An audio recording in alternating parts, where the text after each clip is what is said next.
Last time जो हमने last जो हेडिंग डिस्कस की थी एडमिनिस्ट्रेशन ऑफ हजरत उमर में, दैट वाज फ्री ट्रेड। और इसके बाद आज हम यहाँ से कंटिन्यू करेंगे पॉलिटिकल रिफॉर्म्स ऑफ हजरत उमर रजी अल्लाह ताला अन्हु।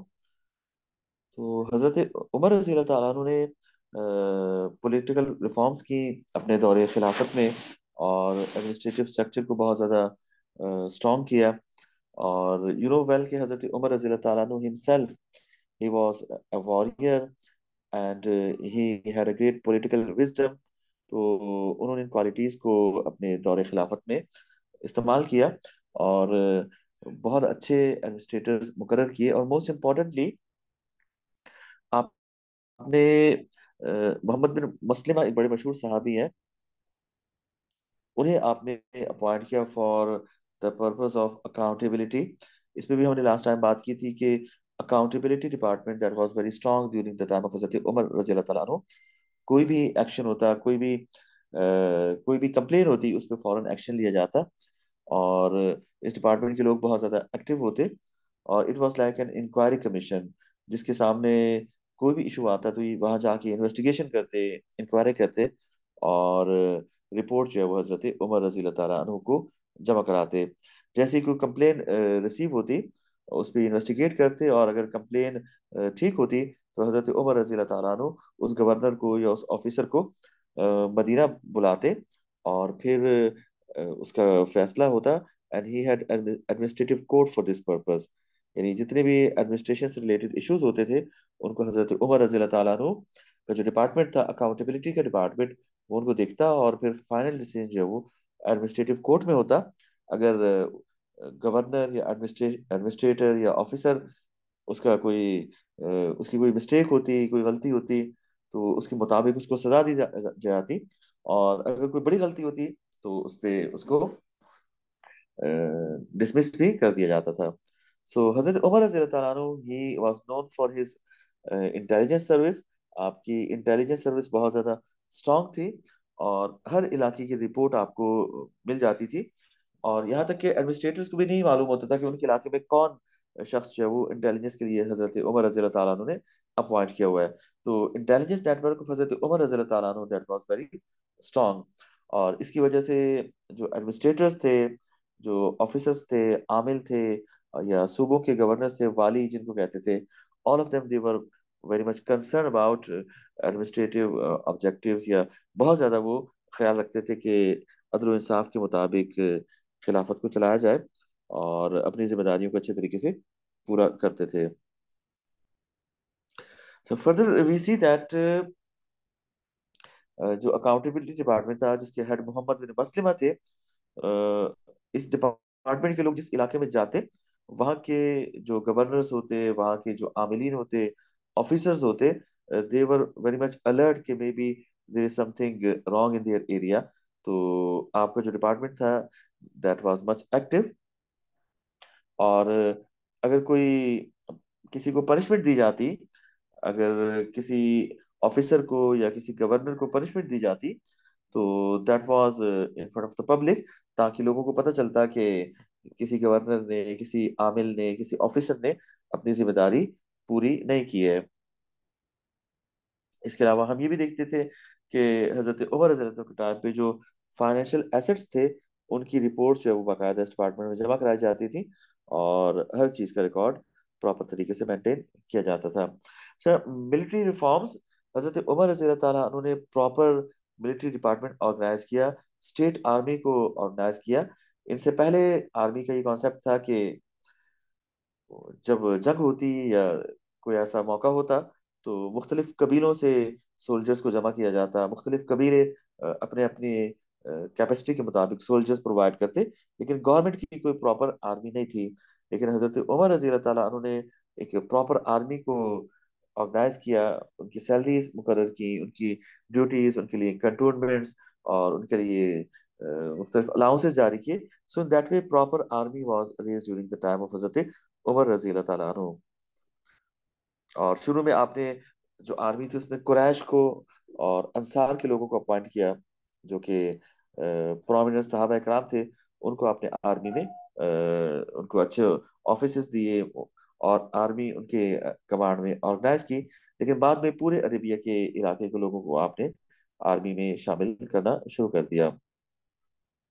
اس کے علاوہ آپ کی گورنمنٹ میں ہر شخص کا چونکہ ریکارڈ رکھا جاتا تھا، تو جو لوگ آرمی میں لڑنے کے قابل ہوتے تھے ان کو آفر کیا جاتا تھا کہ دے میں پارٹیسپیٹ ان دا آرمی، اور اس کی پراپر ان کو سیلریز دی جاتی تھیں، آفیسز بنائے آپ نے اور رینکس بنائے۔ So all that was done during the time of حضرت عمر رضی اللہ تعالیٰ عنہ۔ سو جتنے بھی لوگ اس رجسٹر میں جو ان کا ایک ریکارڈ ہوتا تھا اس میں ان کو رجسٹر کیا جاتا تھا، all of them they were eligible of military service، تو ان کو پھر ملٹری سروس کے لیے بلایا جاتا تھا۔ اچھا، یہ جو آرمی تھی، اس آرمی کو انہوں نے دو کیٹیگریز میں ڈیوائڈ کیا، ایک تو ریگولر اسٹینڈنگ آرمی تھی اور دوسری ریزرو آرمی تھی، وہ لوگ جو اپنے گھروں میں تھے لیکن دے ور ایبل ٹو فائٹ، تو ان کو نیڈ کے ٹائم پہ بلایا جا سکتا تھا۔ تو جو پراپر آرمی تھی، اسٹینڈنگ آرمی تھی، ان کی پراپر سیلری تھی، اور جو ریزرو آرمی تھی ان کو اکارڈنگ ٹو دا نیڈ پے کیا جاتا تھا۔ اور محرم کے مہینے میں یعنی سال کے شروع میں ہی سب کو پیمنٹ کی جاتی تھی، اور اس طرح جو الاؤنسز تھے وہ بھی پراپرلی پیڈ کیے جاتے تھے، اور کیش میں سیلریز پے کی جاتی تھی آرمیز کو۔ So in that way, there was a proper system which was organized during the time of حضرت عمر رضی اللہ تعالیٰ عنہ، کہ آپ نے آرمی کو کیش میں سیلریز پے کرنے کا سسٹم شروع کیا۔ حالانکہ اس سے پہلے رومنز میں اور پرشینز میں اس طرح کا سیٹ اپ نہیں تھا، وہاں کی جو آرمیز تھیں ان کو موسٹلی کراپس کی صورت میں یا ڈفرینٹ ادر مینس میں ان کو پے کیا جاتا تھا۔ سو ان دیٹ وے حضرت عمر رضی اللہ تعالیٰ عنہ آرگنائز اے پراپر سسٹم جس میں رینک تھے اور ڈیوٹیز انہوں نے مینشن کی ہوئی تھی، آفیسرز تھے، اور اس کے ساتھ ساتھ پروموشن کا ایک سسٹم تھا جو کہ آپ نے آرمی میں رکھا، کہ according to the service, according to the length of the service, یا اکارڈنگ ٹو دا پارٹیسپیشن یا ایکسیپشنل میرٹ، اس طرح کی بنیادوں پہ آپ نے پروموشن سسٹم بھی رکھا۔ جس طرح آج کل کے آرمیز میں ہوتا ہے کہ کوئی اگر بہت زیادہ اچھی پرفارمنس کرتا ہے تو اس کو پروموشن ملتی ہے، یا سروس زیادہ ہوتی جاتی ہے تو پھر پروموشن ملتی ہے۔ سو یہ ساری چیزیں حضرت عمر رضی اللہ تعالیٰ عنہ نے اپنی آرمی میں بھی انٹروڈیوس کروائی۔ تو اسی طرح آپ آفیسرز اپوائنٹ کرتے تھے اور ان کو آرمی کے مختلف ڈپارٹمنٹس کا ہیڈ بناتے تھے۔ جس طرح آرمی میں بھی رائٹ ونگ ہوتا تھا، لیفٹ ونگ ہوتا تھا اور سینٹر ہوتا تھا، تو اس طرح مختلف آرمیز تھیں، تو ان کے پراپر رینکنگ حضرت عمر رضی اللہ تعالیٰ عنہ کے ٹائم پہ ہوتی تھی۔ اور ہر کمپین کے موقع پہ آپ کچھ آفیسرز کو اپوائنٹ کرتے تھے، کچھ کمانڈرز بناتے تھے، یعنی پرماننٹلی آپ نے جو سپریم کمانڈ ہے وہ کسی ایک کمانڈر کے ہاتھ میں نہیں دی ہوتی تھی، بلکہ جیسے جیسے نیڈ پڑتی تھی اور جیسے کوئی کمپین ہوتی تھی، اکارڈنگلی آپ جس کو چاہتے تھے مین کمانڈر میں سے کسی کو سپریم کمانڈر بنا دیتے تھے، اور کسی کو کسی اور آرمی کا کمانڈر بنا دیتے تھے۔ So further we see that آپ نے لیو اور جو ویکیشنز تھی ان کا ایک پراپر سیٹ اپ آپ نے شروع کرایا۔ We see that اس سے پہلے جو ہے یہ اس طرح کا سیٹ اپ نہیں تھا، اور جو سولجرز تھے وہ جب تک جنگ ہوتی رہتی تھی وہ محاذ پہ ہوتے تھے، لیکن آپ نے یہ سسٹم شروع کرایا کہ after 4 months soldiers they were eligible کہ they were allowed to go for leave or they were allowed to go to meet their family۔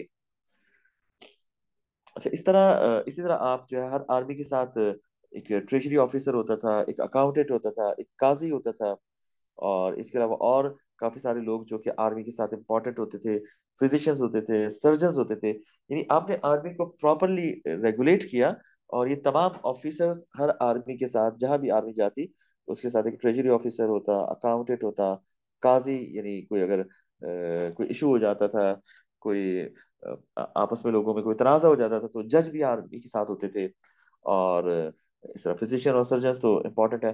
So see how properly he organize armies, اور ہر army کے ساتھ ایک proper department ہوتا تھا جو کہ تمام ایشوز کو دیکھتا تھا۔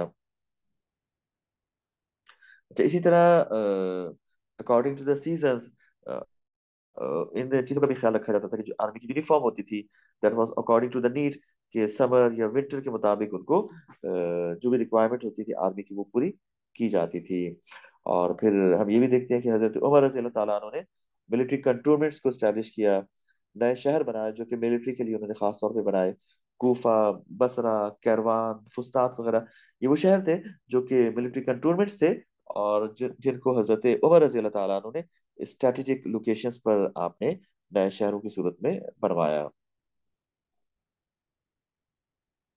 Further we see that garrison cities, جس کی ابھی میں نے بات کی، فسطاط اور کوفہ، بصرہ، یہ گیرزن سٹیز تھے، یعنی جہاں پہ سولجرز رہتے تھے زیادہ تر۔ اچھا، اس کے علاوہ ایک اور امپورٹنٹ جو کریکٹرسٹکس تھی حضرت عمر رضی اللہ تعالیٰ عنہ کی خلافت کی، وہ یہ تھی کہ آپ نے جوڈیشری کو انڈیپینڈنٹ کر دیا ایگزیکٹو سے۔ Can you give me idea کہ what is executive and what is judiciary? Judiciary تو کورٹ ہوتی ہے، اور ایگزیکٹو جو ایڈمنسٹریٹو اسٹرکچر ہوتا ہے، یعنی گورنر اور پولیس آفیسر ہو گئے، گورنمنٹ آفیسرز ہو گئے، یہ سارے کے سارے جو ہے یہ ایگزیکٹو ہوتے ہیں۔ ایگزیکٹو کا کوئی بھی آفیسر کسی بھی جوڈیشری کے آفیسر کے کام میں مداخلت نہیں کر سکتا تھا، کسی بھی قاضی کے کام میں، کسی بھی جج کے کام میں۔ تو جج اور judiciary they were directly answerable to خلیفہ، اور جو ان کے چیف جسٹس ہوتے تھے مدینہ میں، ان کو ڈائریکٹلی آنسریبل ہوتے تھے۔ کسی بھی گورنر کو، کسی بھی بڑے سے بڑے ایگزیکٹو کے آفیسر کو جج آنسریبل نہیں ہوتے تھے۔ تو دیٹ واز اے گریٹ اور important characteristic during the period of caliphate, اور اس کو بعد میں باقی خلفاء نے بھی اس روایت کو، اس رول کو قائم رکھا، اور بنو امیہ نے، بنو عباس نے۔ So that was very important کہ جوڈیشری بالکل انڈیپینڈنٹ ہو۔ اور آپ نے خود بھی چیف جسٹس کے طور پہ کام کیا، شروع میں آپ خود ہی چیف جسٹس تھے، لیکن جب کام کا برڈن بڑھ گیا تو آپ نے بہت سارے لوگوں کو، امپورٹنٹ لوگوں کو جو کہ بہت ہی مشہور تھے اپنے عدل و انصاف کی وجہ سے، ایون حضرت علی رضی اللہ تعالیٰ عنہ کو آپ نے چیف جسٹس مقرر کیا، قاضی شرح بڑے مشہور ہیں، ان کو آپ نے چیف جسٹس مقرر کیا۔ تو اس طرح آپ نے مشہور صحابہ کرام کو، اور جس طرح ابو دردہ ہیں ان کو، so in that way he appointed important صحابہ as chief justice of Madina اور اسلامک خلافت۔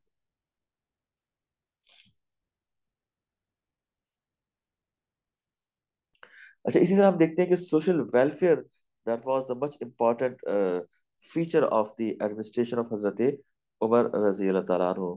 آپ نے ویلفیئر کے پروجیکٹ شروع کرائے، انفراسٹرکچر پہ آپ نے کام کیا، جس طرح ہم نے بات کی تھی، آپ نے کینالز بنائے، اسی طرح آپ نے ہائی ویز بنائی، روڈز بنائے، اور ہائی ویز کے کنارے پہ آپ نے ہر تھوڑے فاصلے پہ کنویں بنائے، اور لوگوں کے اسٹے کرنے کے لیے انز یا ایسی جگہ جہاں پہ لوگ اسٹے کر سکتے تھے، فری میں لوگ اسٹے کر سکتے تھے ہر 5-7 کلومیٹر کے بعد، اور وہاں پہ ان کے جانوروں کے لیے گھاس وغیرہ کا انتظام ہوتا تھا، پانی کے لیے کنویں ہوتے تھے۔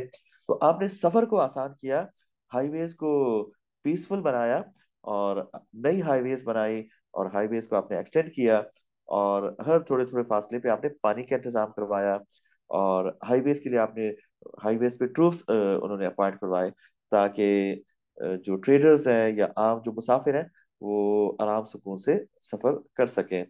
اسی طرح آپ نے زکوٰۃ پہ خاص طور پہ توجہ دی کہ زکوٰۃ کی کلیکشن پراپر طریقے سے ہو سکے، اور آپ نے زکوٰۃ کو پوری خلافت سے، پورے اسلامک امپائر سے جمع کرا کے آپ اس کو ٹریجری میں اس کو کلیکٹ کرتے، اور پھر پراپرلی اس کو یوٹیلائز کرتے، خاص طور پہ جو مصارف زکوٰۃ کے قرآن میں مینشن ہے، اور غریب لوگوں پہ، اور بوڑھوں پہ، آرفنس پہ، ویڈوز پہ، ڈسیبل پہ، ان تمام کے لیے آپ نے الاؤنسز مقرر کیے۔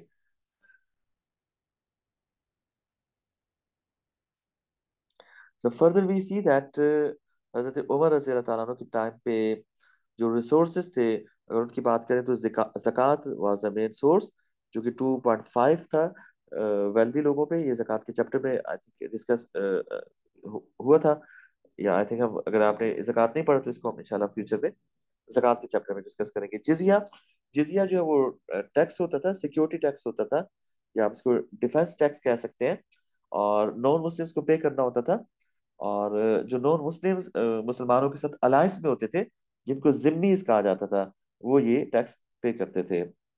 لیکن اس میں یہ تھی، کنڈیشن تھی کہ اگر ذمیز جو ہے وہ غریب ہوتے تھے، بیمار ہوتے تھے، کرپل یا معذور ہوتے تھے، या women, children, aged, priest, monks, इन सब से जिजिया नहीं लिया जाता था, ये सब एग्जेम्प्टेड थे। सिर्फ उन लोगों से जिजिया लिया जा सकता था जो कि मुस्लिम खिलाफत में रहते थे, मुसलमानों से जिन्होंने अलायंस किया था, और जो वॉरियर थे, जंग लड़ने के काबिल थे, लेकिन वो एक दिरहम जिजिया पे करते थे, जिसका ऑब्जेक्टिव ये होता था कि उनको मुस्लिम खिलाफत जो है वो सिक्योरिटी प्रोवाइड की जाएगी। तो जिजिया के रिटर्न में मुस्लिम गवर्नमेंट जो है वो लाइफ की, ऑनर की और प्रॉपर्टी की सिक्योरिटी प्रोवाइड करती थी। और ये जो लोग यहाँ पे मेंशन है, जैसे बीमार हैं, मासूर हैं, और वुमेन, चिल्ड्रन, इनकी सिक्योरिटी फ्री में इस्लामिक स्टेट प्रोवाइड करती थी। लेकिन जो एबल बॉडी सोल्जर्स होते थे, उनको एक तरफ जिजिया देना पड़ता था। लेकिन इसमें ये कंडीशन भी थी कि अगर जंग के मौके पे वो लोग जंग में पार्टिसिपेट करते थे एज अ सोल्जर, तो फिर उनको जिजिया नहीं देना पड़ता था। Then they were exempted from जिजिया। अच्छा, आपने लिखा है कि ओके, मैं इसको दोबारा एक्सप्लेन करता हूँ, ठीक है।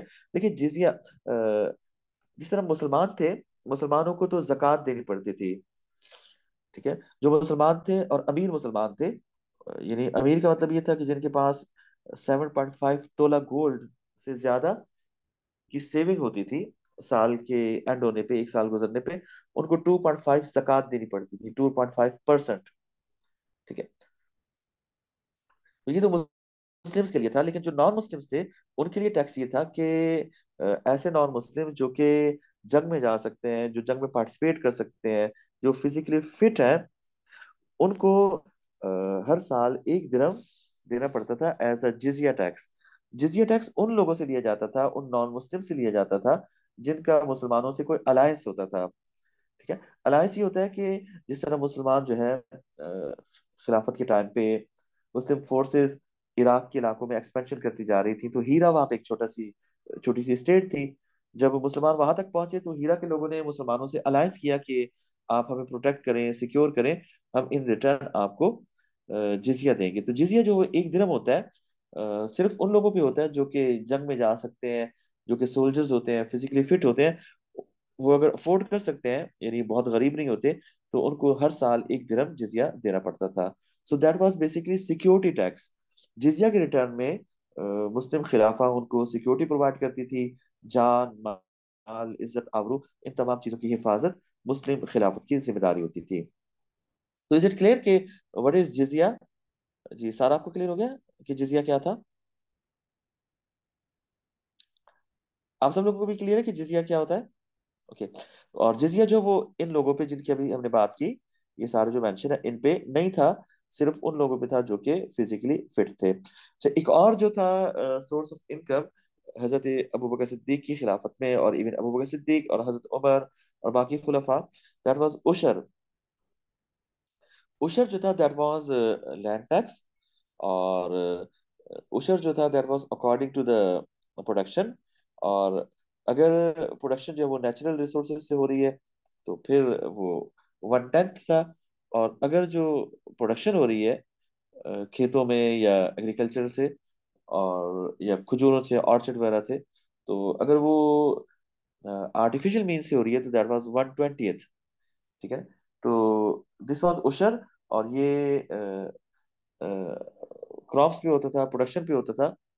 अगर नेचुरल रिसोर्सेज से हो रही है तो 1/10 होता था। अगर आर्टिफिशियल रिसोर्सेज से हो रही है, यानी पानी की सप्लाई आपको अरेंज करनी पड़ती है, नहरें बना के, या पानी आपको दूर से लाना पड़ता है, तो फिर ये कम होता था, यानी 1/20 होता था, 20th पार्ट होता था। सो दैट वाज उशर टैक्स, ठीक है। तो इसको आप जक़ात की किस्म भी कह सकते हैं, एक फॉर्म ऑफ जक़ात भी कह सकते हैं, जो कि एग्रीकल्चर प्रोडक्ट पे होती है। तो उशर क्लियर है आपको कि व्हाट वाज उशर टैक्स?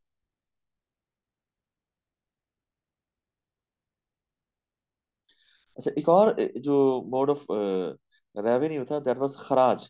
खराज या खराज वो टैक्स होता है जो कि आप उन लोगों से लेते हैं जो इलाके मुसलमानों ने वॉर के बाद फतह किए हों। यानी किसी इलाके में मुस्लिम सोल्जर्स गए और वहां के लोग वॉर करने के लिए आए, और मुसलमानों ने उनके शहर को कनकर कर लिया, तो फिर उनसे खराज लिया जाता था। तो ये डिपेंड करता था कि उनके दरमियान और मुसलमानों के दरमियान क्या बातचीत होती थी। किसी शहर का खराज कम होता था, किसी का ज्यादा होता था। اور غنیمہ یہ وار بوٹی ہوتی تھی، جو آرمی دشمنوں کی آرمی ہوتی تھی جس سے جنگ ہوتی تھی، وہ جب بیٹل فیلڈ چھوڑ کے جاتے تھے، اپنا سامان وامان بیٹل فیلڈ میں چھوڑ کے چلے جاتے تھے، وہ مسلمان سولجرز لے لیتے تھے اور اس کو بیت المال میں جمع کیا جاتا تھا اور اس کو غنیمہ کہا جاتا تھا۔ اور اس کے علاوہ مرچنٹس پہ بھی، نان مسلم مرچنٹس پہ جو کہ باہر کے علاقوں سے آتے تھے، ان پہ بھی ٹیکس ہوتا تھا، اور جبکہ مسلم ٹریڈرز کو تو زکوٰۃ دینی ہوتی تھی، لیکن نان مسلم ٹریڈرز پہ ایک ٹیکس ہوتا تھا، that was somehow equal to زکوٰۃ۔ تو حضرت عمر رضی اللہ تعالیٰ عنہ نے اس بات کو انشور کیا کہ زیادہ سے زیادہ عام لوگوں کی ویل بینگ پہ کام ہو۔ خاص طور پہ ہم دیکھتے ہیں کہ جب فیمائن آیا تھا، تب آپ نے دن رات محنت کی، دن رات کام کیا، اور ریسورسز کو عوام کی ویل بینگ کے لیے یوز کیا۔ پھر ہم یہ بھی دیکھتے ہیں کہ آپ راتوں کو اٹھ کے مدینے کی گلیوں میں چکر لگاتے تھے، گھومتے پھرتے رہتے تھے، اور دیکھتے تھے کہ کسی کو کوئی ضرورت ہے تو آپ خود اس ضرورت کو پورا کرتے تھے۔ بہت سے ایسے واقعات ہیں جو آپ کو تاریخ میں ملیں گے کہ کس طرح حضرت اللہ تعالیٰ عنہ نے لوگوں کی ضرورتوں کو رات کو اٹھ کے لوگوں کی ضرورتوں کو پورا کیا۔ بعد میں لوگوں کو پتہ چلتا تھا کہ جنہوں نے ان کی ہیلپ کی وہ خود خلیفہ تھے۔ تو دیٹ واز سے ڈیووشن آف حضرت عمر رضی اللہ تعالیٰ عنہ کے۔ آپ یہ فرماتے تھے کہ اگر دریائے دجلہ کے کنارے، یوفریٹیس کے کنارے، اگر کوئی کتا بھی اگر بھوک سے مر گیا تو حضرت عمر رضی اللہ تعالیٰ عنہ وہ ذمہ دار ہوں گے۔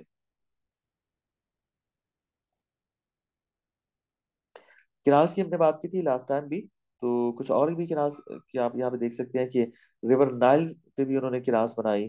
پہلے ہم نے یوفریٹیز اور ٹیگرس کی بات کی تھی، تو وہاں سے انہوں نے واٹر سپلائی کے لیے اور ایگریکلچر کے لیے کنارس بنائی تھی۔ اسی طرح آپ نے ایجپٹ کے علاقے میں نئی کنارس بنائی، اور ریور نائل سے جو ایگریکلچر ہوتا تھا اس کو اور زیادہ آپ نے اس کو اور زیادہ موڈیفائی کیا۔ فردر بھی سی پولیس ڈپارٹمنٹ، اس کو آپ نے احداث کا نام دیا۔ تو پراپر پولیس ڈپارٹمنٹ نہیں تھا حضرت عمر رضی اللہ تعالیٰ عنہ سے پہلے، بلکہ دنیا میں بھی اس کی مثال نہیں ملتی۔ زیادہ تر یہ ہوتا تھا کہ جو سولجرز ہوتے تھے آرمی کے، وہی سویلین چیزوں کو بھی کنٹرول کرتے تھے، لیکن حضرت عمر رضی اللہ تعالیٰ عنہ نے اسپیسیفکلی پولیس ڈپارٹمنٹ یا احداث ڈپارٹمنٹ بنایا، جن کا کام سویلین چیزوں کو دیکھنا تھا۔ اور آپ نے اس کے لیے باقاعدہ پولیس کے آفیسرز بنائے۔ آپ نے ہر علاقے، ہر ڈسٹرکٹ کا جو مین آفیسر تھا اس کو صاحب الاحداث کا ٹائٹل دیا۔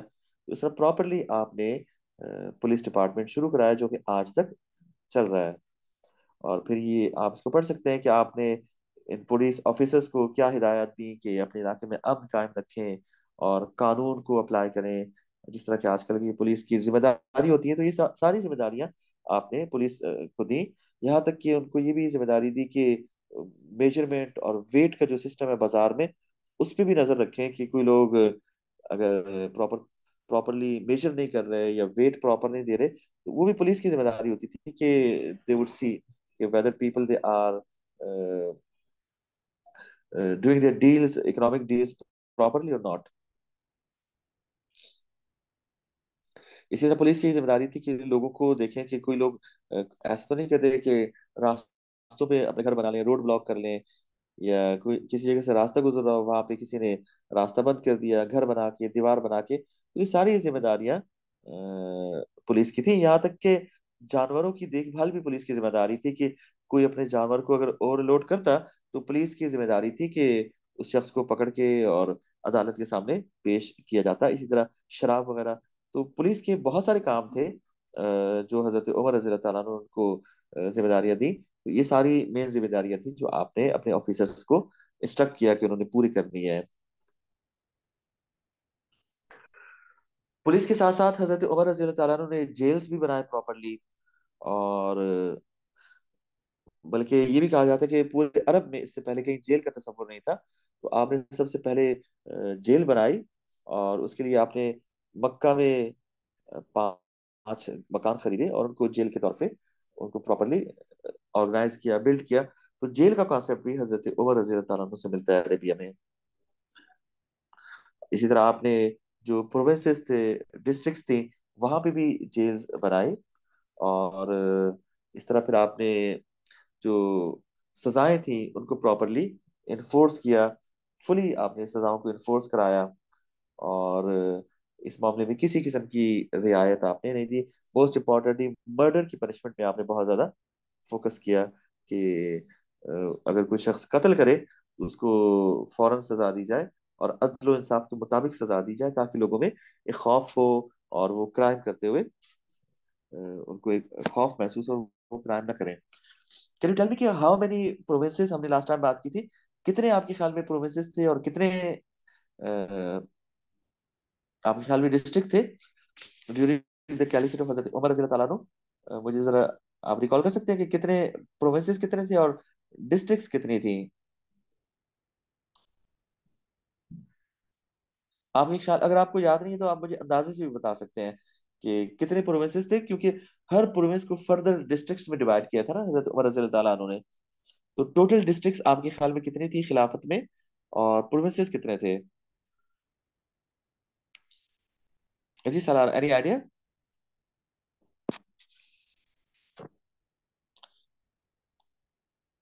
जो प्रोविंसेस की जो तादाद थी दैट वाज 12, 12 प्रोविंसेस थे।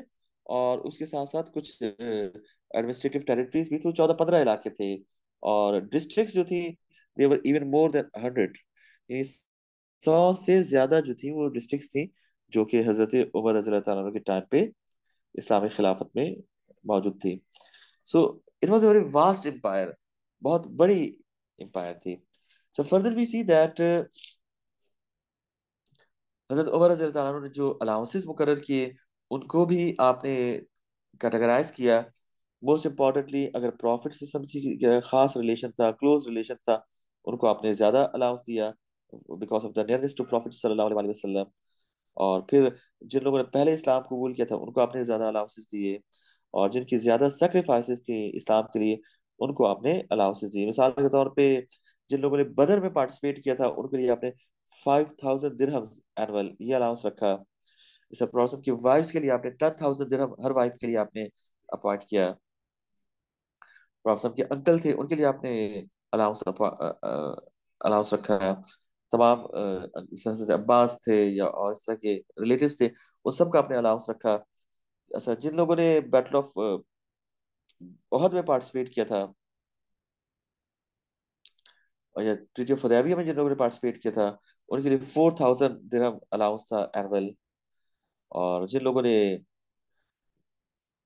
ट्रीटी ऑफ हुदैबिया के बाद लेकिन कॉन्क्वेस्ट ऑफ मक्का से पहले इस्लाम कबूल किया उनके लिए 3,000 दिरहम अलाउंस था।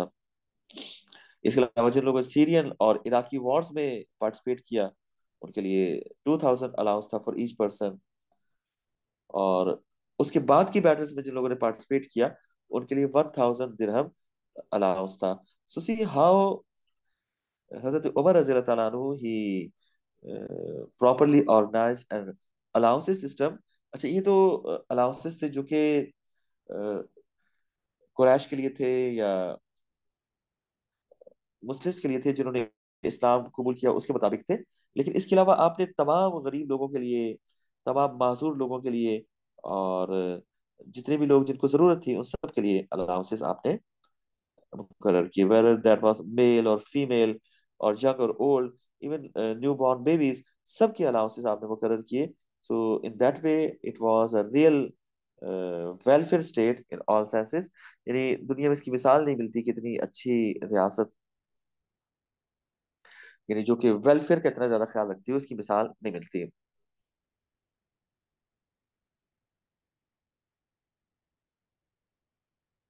जब फिर हम ये देखते हैं कि हजरत उमर रजी अल्लाह ताला अन्हु पब्लिक ट्रेजरी के मामले में कितने ज्यादा स्ट्रिक्ट थे, कितने ज्यादा केयरफुल थे, इसकी काफी सारी मिसालें हमें मिलती है। एक मरतबा हजरत उमर रजी अल्लाह ताला अन्हु बीमार हो गए, और उनका जो फिजिशियन था, डॉक्टर था, तबीब था, उसने कहा कि he need to take honey, यानी उनको शहद खाना चाहिए।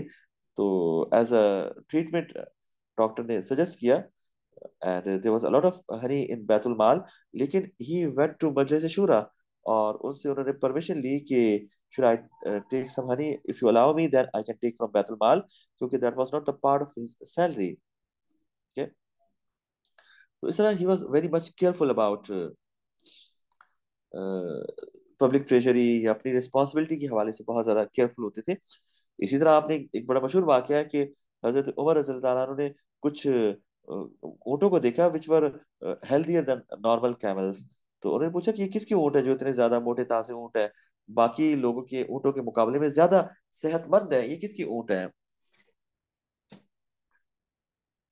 तो आपको बताया गया कि ये एक ऐसे शख्स के ऊँट है, बल्कि किसी ने बताया कि उनके एक बेटे के ऊँट है जो कि पब्लिक ट्रेजरी से बाकी ऊँट चल रहे हैं, तो वहां ये ऊँट भी चल रहे थे। तो हजरत उमर रज़ी अल्लाह अन्हु ने कहा कि तुम्हारे ऊँटों को ज्यादा चारा खिलाया गया है, इसकी वजह में भी ये हो सकती है कि लोगों ने हजरत उमर रज़ी अल्लाह अन्हु का बेटा समझ के तुम्हारे ऊँटों को ज्यादा चारा डाला हो।